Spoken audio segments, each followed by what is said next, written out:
we still fought with them guys nonstop. I mean, it was every other day. It was, you know, and Columbus is a big town, and we were right outside of Columbus is where we were.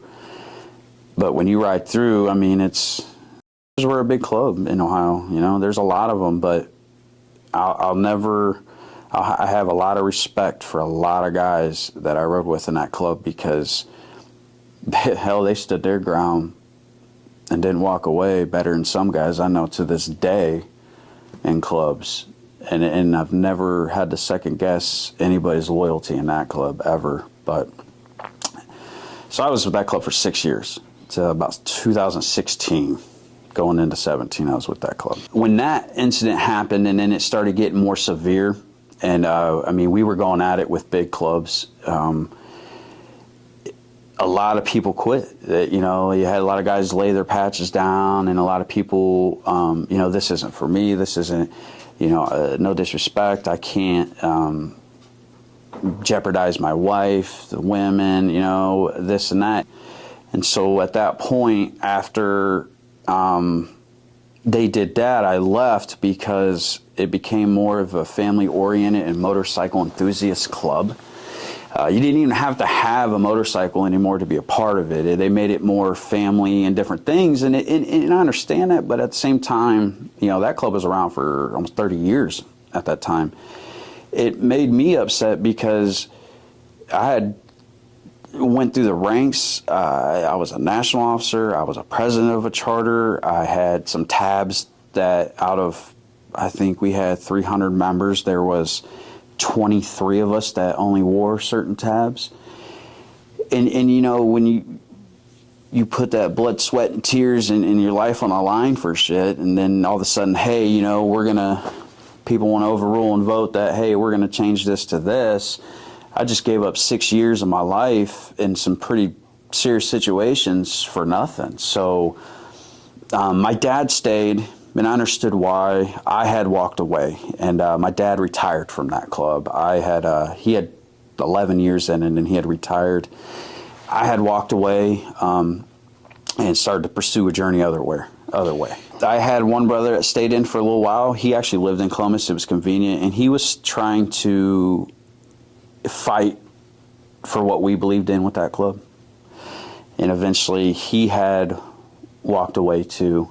It just got to the point, you know, when you fight for something that it's just not going to happen, you know, and there's no hard feelings about it. You know, you get a little upset because of what you've done and created, and, you know, it sucks, but he had walked away, and he followed my journey. He just never put a different patch on, more or less because of where he lived, and it was just, it would have been hard for him.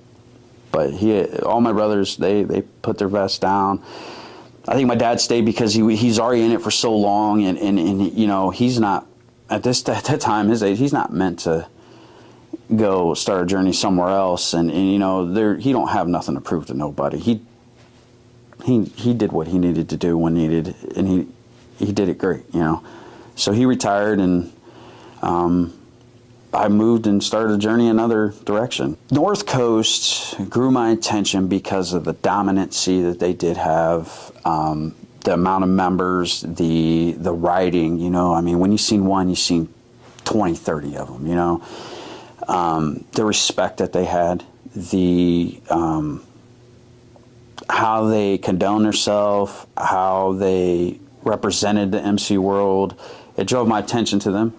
So I knew somebody that had already started their journey with North Coast, and I had talked to him, and eventually I went out to North Coast and went around them for a little while, and then I had an opportunity that they gave me, and at that time, you know, you didn't just go and say, hey, I want to be a part of your club. It doesn't work like that. People need to get that out of their head. Like it at least then it didn't. I can't speak on every club, but you can't just go up to somebody and say, hey, I want to join your club, and they're like, oh yeah, hey, just start coming around.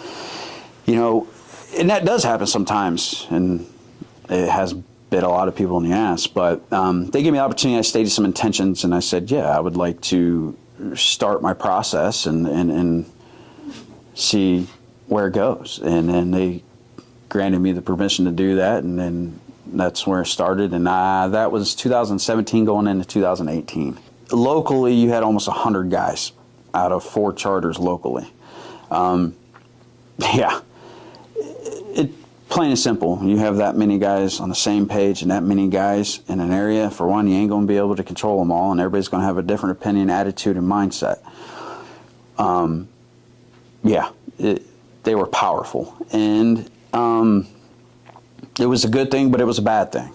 You know, they were respected, but then, you know, some people just have their different opinions. But yeah, they were a rowdy group. But I tell you what, you needed something, they were there, you know, and I always have respect. In my opinion about for clubs is you have guys that's been around for a long time. Some of them pass down knowledge. A lot of guys have passed away. They're not there to give you the education, you know, that you should have, the etiquette of how to do things, you know.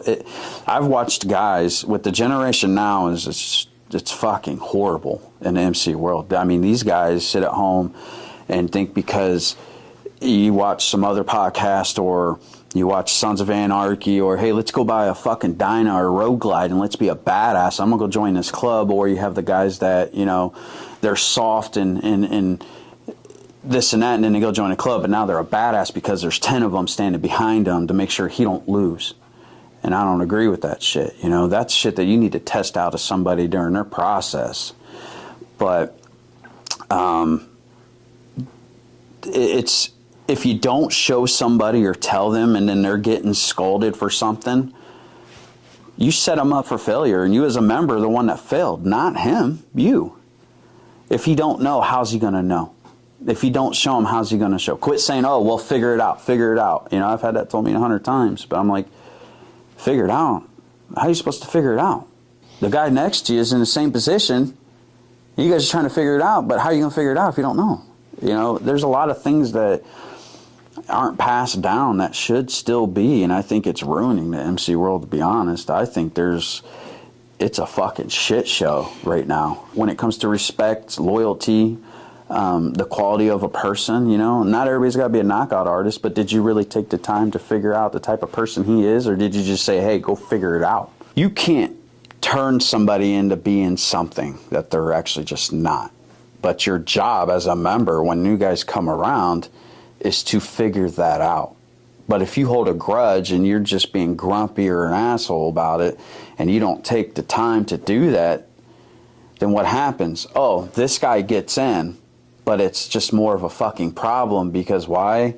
Your pride got in the way of the past and this and that.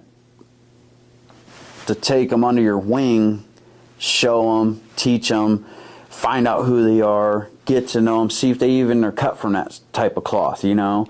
And if they're not, okay, hey, you know what, but I just don't think this is the right fit for you. You know, maybe go over here and join this club, and maybe it's a better fit. But when people don't do that, and then now you got guys putting on patches, running around, thinking they're a fucking badass, and they're actually soft as fucking potatoes, I mean, it's sad. And if you don't take the education and pass it down, or from the old heads that's been around a long ass time, and you don't keep that criteria going in a club, it's gonna fail.